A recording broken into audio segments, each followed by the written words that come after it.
কখনো এক পণ্যের ঘোষণা দিয়ে অন্য পণ্য আমদানি করা, কখনো বা ঘোষণা বহির্ভূত পণ্য আনা, আবার কখনো এক এইচএস কোডের পণ্য অন্য এইচএস কোডে আমদানি করা।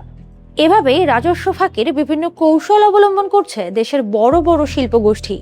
তবে শুল্ক কর ফাঁকি দিয়েও মেলেনি রেহাই। জাতীয় রাজস্ব বোর্ডের সূত্র মতে চট্টগ্রাম কাস্টম হাউসের অডিট ইনভেস্টিগেশন অ্যান্ড রিসার্চ শাখা শুল্ক কর ফাঁকি রোধে অভিযান জোরদার করেছে। জুলাই মাসে এবং তারও আগে লক করা চালানের বিপরীতে ৬৯টি কোম্পানি ও আমদানিকারকের কাছ থেকে জরিমানা সহ প্রায় ২৪ কোটি টাকা অতিরিক্ত রাজস্ব আদায় করা হয়েছে। বহুজাতিক কোম্পানি বার্জার পেইন্টসও শুল্ক কর ফাঁকি দেওয়া প্রতিষ্ঠানের তালিকায় রয়েছে। এছাড়া দেশি প্রতিষ্ঠানের মধ্যে Bangladesh lamps, Akis commodity, Abul Khayer milk, RFL electronics, Linex electronics, super petrochemicals, Unistar textile, diamond steel, Halima electronics, ceramic gallery, Salam steel, Nasir Syntex aluminium ও Monospool.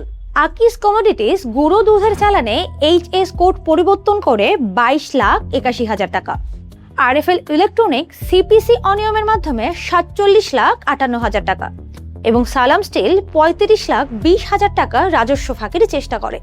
Abul Khayer milk products, Bangladesh lamps PLC ও সুপার পেট্রোকেমিক্যালসও বিভিন্ন অনিয়মে অতিরিক্ত শুল্ক কর ও জরিমানা পরিশোধ করে। এছাড়া লিনেক্স ইলেকট্রনিক্স বাংলাদেশ লিমিটেড ২ ঘটনায় মোট প্রায় ২,৫৫,০০,০০০ টাকা শুল্ক কর ও জরিমানা দেয়। কাস্টমসের তদন্তে ঘোষিত পণ্যের আড়ালে ভিন্ন পণ্য আমদানির একাধিক ঘটনা ধরা পড়ে। ইউনিস্টার টেক্সটাইল, এমএ টেক্সটাইল ও ট্রেড স্টেপ লাইন বিভিন্ন কৌশলে শুল্ক ফাঁকির চেষ্টা করলেও পরে অতিরিক্ত শুল্ক কর ও জরিমানা পরিশোধ করে। আর ঘোষণার চেয়ে অতিরিক্ত পণ্য এনে শুল্ক ফাঁকির চেষ্টায় Linex electronics, MA enterprise, diamond steel ও সিরামিক গ্যালারি সহ কয়েকটি প্রতিষ্ঠান ধরা পড়ে।